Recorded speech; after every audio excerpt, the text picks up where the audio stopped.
नमस्कार, ये आकाशवाणी शिमला है। अब आप नीतू वर्मा से प्रादेशिक समाचार सुनिए। आज के मुख्य समाचार। मुख्यमंत्री जयराम ठाकुर ने विद्यार्थियों को गुणात्मक शिक्षा प्रदान करने की सरकार की वचनबद्धता दोहराई। राज्यपाल बंडारू दत्तात्रेय ने जिला किन्नौर के प्रबुद्ध लोगों के साथ वीडियो कॉन्फ्रेंसिंग के माध्यम से सुनी जिले की समस्याएं।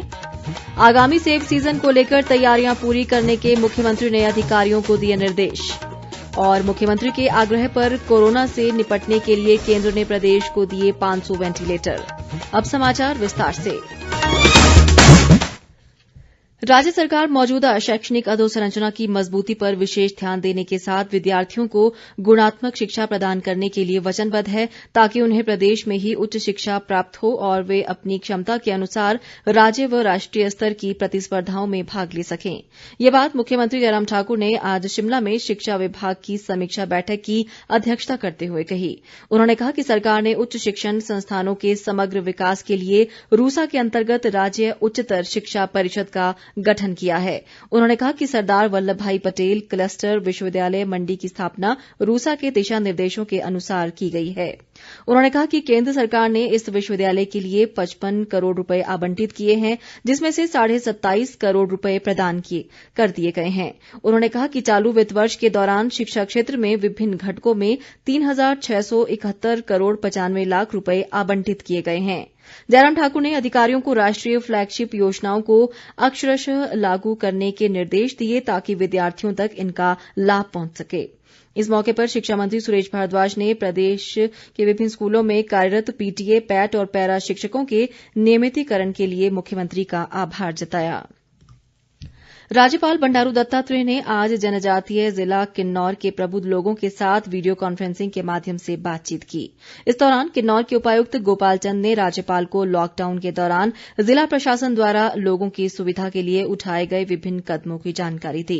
किन्नौर जिला परिषद के अध्यक्ष टाशी यगजेन नेगी ने दूरसंचार नेटवर्क सुनिश्चित बनाने के लिए प्रभावी कदम उठाने का आग्रह किया, ताकि विद्यार्थियों को ऑनलाइन शिक्षा ग्रहण करने में आ रही समस्या से निजात मिल सके।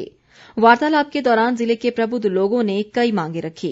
इस दौरान राज्यपाल ने जिले की 3 बॉक्सिंग खिलाड़ियों विनाक्षी देवी, स्नेहा और दीपिका को अपनी ऐच्छिक निधि से 51 हजार रुपए की राशि देने की भी घोषणा की। राज्यपाल ने इस दौरान लोगों द्वारा रखी गई मांगों को सरकार के समक्ष उठाने का आश्वासन दिया। वन मंत्री गोविंद ठाकुर ने आज रोहडू और ठियोग वन मंडल की अध्यक्षता करते हुए कहा कि वन समृद्धि जन समृद्धि योजना के अंतर्गत इस वर्ष 10 क्लस्टरों में 120 बीघा भूमि पर औषधीय पौधे लगाए जाएंगे, ताकि स्थानीय लोगों को रोजगार के अवसर भी प्राप्त हो सकें। उन्होंने विभागीय अधिकारियों को अवैध कटान मामलों में कड़ी कार्रवाई करने और संवेदनशील नाकों पर लगी चेकपोस्ट को आधुनिक बनाने के निर्देश भी दिए।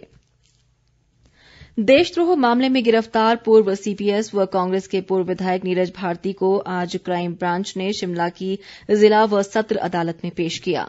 सीआईडी ने अदालत से आरोपी के 7 दिन के रिमांड की मांग की थी, लेकिन अदालत ने 4 दिन की मंजूरी दी।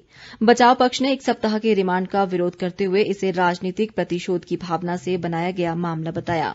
वहीं दूसरी ओर भाजपा ने नीरज भारती के खिलाफ की गई कार्रवाई को सही कदम बताया। पार्टी के प्रदेश प्रवक्ता रणधीर शर्मा ने भारतीय सेना के खिलाफ सोशल मीडिया में नीरज भारती द्वारा की गई टिप्पणी की कड़ी निंदा की। उन्होंने कहा कि नीरज भारती लंबे समय से भाजपा के वरिष्ठ नेताओं के खिलाफ असंसदीय भाषा का प्रयोग कर रहे थे और अब देश की सेना का सोशल मीडिया पर विरोध कर उन्होंने संकीर्ण मानसिकता का परिचय दिया है। मुख्यमंत्री कार्यालय में लोगों की ऑनलाइन शिकायत के बाद चंबा जिला प्रशासन ने उदयपुर क्षेत्र में अवैध खनन पर पूरी तरह से रोक लगा दी है। अवैध खनन को रोकने के लिए इस क्षेत्र में एक गेट लगाया गया है, जिससे कोई भी बड़ा वाहन नदी किनारे नहीं जा पाएगा। कार्रवाई को अंजाम देने के बाद चंबा के एसडीएम प्रताप सिंह ने बताया कि नियमों का उल्लंघन करने पर प्रशासन की ओर से कड़ी कार्रवाई की जाएगी। उदयपुर क्षेत्र से काफी कंप्लेंट्स हमें आ रही थी। यहाँ पे जो इलीगल माइनिंग है उसके कारण लोकल पॉपुलेशन बहुत ही ज्यादा परेशान है। खास तौर पे जो इलीगल माइनिंग है वो रात के टाइम पे होती है, जिसके कारण पूरे क्षेत्र में काफी ज्यादा शोर होता है। इसी को मद्देनजर रखते हुए हमने यहाँ पे ग्रेस बैरियर टाइप का एक गेट लगवा दिया है, जिससे इलीगल माइनिंग पूरी तरीके से रोक दी गई है। इस कार्रवाई का मेन कारण यही है कि जो हमारी माइनिंग है और जो माइनिंग में इन्वॉल्व लोग हैं वो यदि करना चाहते हैं तो लीगल माइनिंग कर सकते हैं। कांग्रेस के प्रदेशाध्यक्ष कुलदीप सिंह राठौर ने राज्य सरकार द्वारा सेब के समर्थन मूल्य में की गई 50 पैसे की वृद्धि पर आश्चर्य व्यक्त किया है। उन्होंने कहा कि मौसम की मार झेल रहे बागवानों को पहले से ही ओलावृष्टि से भारी नुकसान हुआ है। राठौर ने कहा कि सेब का समर्थन मूल्य कम से कम 20 रुपए प्रति किलो किया जाना चाहिए ताकि बागवानों को कुछ राहत मिल सके। उन्होंने सेब के विपणन की उचित व्यवस्था करने और नेपाली लेबर को भी यहां लाने के लिए ठोस प्रयास करने की आवश्यकता बताई। आगामी सेब सीजन की तैयारियों को लेकर आज शिमला में मुख्यमंत्री जयराम ठाकुर की अध्यक्षता में एक बैठक हुई। इस मौके पर मुख्यमंत्री ने अधिकारियों को सेब परिवहन के लिए विस्तृत व व्यापक व्यवस्था करने के निर्देश दिए ताकि कोविड-19 के दौरान बागवानों को विपणन के लिए अपने उत्पादों को मंडियों तक पहुंचाने में असुविधा न हो। जयराम ठाकुर ने अधिकारियों को सेब सीजन से पहले सड़कों की दशा सुधारने सहित बागवानों की सुविधाओं के मद्देनजर जरूरी कदम उठाने के निर्देश दिए। किसी भी सूरत में इस बार मार्केट में हमारा सेब पहुंचना चाहिए, समय तक पहुंचना चाहिए, ठीक तरह से पहुंचना चाहिए। इस बार अफोर्ड ही नहीं कर सकते क्योंकि इकोनॉमी को बहुत बड़ा संबल, बहुत बड़ी ताकत इससे मिलने वाली है। सड़कों पर विशेष ध्यान, जहां जहां हमारे ऑर्चर्ड हैं तो वो रोड आइडेंटिफाइड है, वो मेंटेन रहे और ठीक स्थिति में रहे, इस बात को सुनिश्चित करें। किसी प्रकार से कोई कमी नहीं आनी चाहिए। जयराम ठाकुर ने कहा कि फल उत्पादकों की सुविधा के लिए एचपीएमसी ने पैकिंग सामग्री की आपूर्ति के लिए 26 फर्मों को सूचीबद्ध किया है, जिनके पास करीब 1 करोड़ 20 लाख कार्टन तैयार हैं।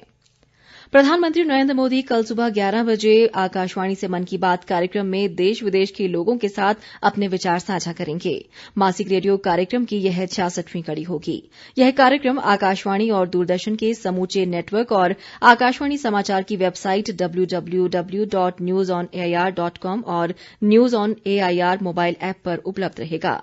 यह कार्यक्रम आकाशवाणी, डीडी न्यूज, प्रधानमंत्री कार्यालय तथा सूचना और प्रसारण मंत्रालय के यूट्यूब चैनलों पर भी उपलब्ध रहेगा। वैश्विक कोरोना महामारी के संक्रमण की रोकथाम के लिए राज्य सरकार उचित कदम उठा रही है। स्वास्थ्य विभाग के अतिरिक्त मुख्य सचिव आरडी धीमान ने बताया कि मुख्यमंत्री के आग्रह पर केंद्र सरकार ने प्रदेश को 500 वेंटिलेटर उपलब्ध करवा दिए हैं, जिनमें से 200 पहुंच चुके हैं, जबकि 300 वेंटिलेटर 2 दिनों के भीतर पहुंच जाएंगे। उन्होंने कहा कि इन वेंटिलेटर्स को प्रदेश के सभी मेडिकल कॉलेजों, जिला अस्पतालों और कोविड से संबंधित अन्य स्वास्थ्य संस्थानों में स्थापित किया जा रहा है। धीमान ने कहा कि इससे कोरोना संक्रमित लोगों के उपचार के लिए स्वास्थ्य विभाग के प्रयासों को और बल मिलेगा। प्रदेश में कोरोना वायरस के मरीजों की संख्या बढ़कर 874 हो गई है। मौजूदा समय में 356 कोरोना पॉजिटिव विभिन्न अस्पतालों में उपचाराधीन हैं और 498 लोग उपचार के बाद स्वस्थ हुए हैं। उधर जिला किन्नौर के भावानगर थाने के 3 पुलिस कर्मियों की कोरोना पॉजिटिव रिपोर्ट आने के बाद भावानगर को कंटेनमेंट जोन घोषित कर दिया गया है। किन्नौर के उपायुक्त गोपाल चंद ने बताया कि कोरोना संक्रमण को रोकने के लिए लिए जा रहे रैंडम सैंपल के दौरान भावानगर पुलिस स्टेशन से 8 लोगों के सैंपल लिए गए थे, जिनमें से 3 पुलिस कर्मियों की रिपोर्ट पॉजिटिव आई है। उपायुक्त ने भावानगर के लोगों से अपील की है कि कोरोना को लेकर भयभीत न हों। भावानगर के लोगों को ये संदेश देना चाहूंगा, इसमें घबराने की कोई बात नहीं है। प्रशासन, पुलिस, हेल्थ डिपार्टमेंट सख्ता से काम कर रहे हैं। अगर इन्फेक्शन आया है वहां पे कहीं से तो इसको वहीं पे कंटेन कर लिया जाएगा। साथ में एक बार फिर मैं लोगों से ये आग्रह करूंगा कि आप सभी लोग अपना ख्याल रखें। जो सावधानियां बताई गई है समय पर जो हम लोग बताते रहते हैं, जब भी कभी मार्केट एरिया में आना है, कहीं पब्लिक प्लेसेस में आना है, कहीं यात्रा करनी है तो उसमें सावधानियां बरतें। जो सामाजिक दूरी है, सोशल डिस्टेंसिंग है, उसका पालन करें। कोई भी आदमी बाहर जो है बिना मास्क के ना निकले। शिमला के उपायुक्त अमित कश्यप ने कहा है कि जिन शस्त्र लाइसेंस धारकों ने विशिष्ट पहचान संख्या अब तक अंकित नहीं करवाई है, वे 29 जून तक अतिरिक्त जिला दंडाधिकारी कानून व व्यवस्था के कार्यालय में आवेदन कर सकते हैं। उन्होंने कहा कि आदेशों की अवहेलना करने वालों के शस्त्र जब्त कर कानूनी कार्रवाई की जाएगी। हिमाचल प्रदेश के एनपीएस के अंतर्गत आने वाले अधिकारियों और कर्मचारियों ने ट्विटर के माध्यम से प्रधानमंत्री नरेंद्र मोदी और प्रदेश के मुख्यमंत्री जयराम ठाकुर से पुरानी पेंशन प्रणाली बहाल करने का आग्रह किया है। एनपीएस एसोसिएशन के अध्यक्ष प्रदीप ठाकुर ने कहा कि राज्य सरकार कर्मचारियों की भावनाओं का सम्मान करके पुरानी पेंशन बहाल करे। प्रदेश सरकार ने भारतीय प्रशासनिक सेवा के सेवानिवृत्त अधिकारी डॉक्टर अजय भंडारी को राज्य मानवाधिकार आयोग का सदस्य नियुक्त किया है। अजय भंडारी की नियुक्ति 3 वर्ष की अवधि या 70 वर्ष की आयु सीमा पूरी होने तक होगी। अंत में मुख्य समाचार एक बार फिर। मुख्यमंत्री जयराम ठाकुर ने विद्यार्थियों को गुणात्मक शिक्षा प्रदान करने की सरकार की वचनबद्धता दोहराई। राज्यपाल बंडारू दत्तात्रेय ने जिला किन्नौर के प्रबुद्ध लोगों के साथ वीडियो कॉन्फ्रेंसिंग के माध्यम से सुनी जिले की समस्याएं। आगामी सेब सीजन को लेकर तैयारियां पूरी करने के मुख्यमंत्री ने अधिकारियों को दिए निर्देश। और मुख्यमंत्री के आग्रह पर कोरोना से निपटने के लिए केंद्र ने प्रदेश को दिए 500 वेंटिलेटर। इसी के साथ ये समाचार बुलेटिन समाप्त हुआ। नमस्कार।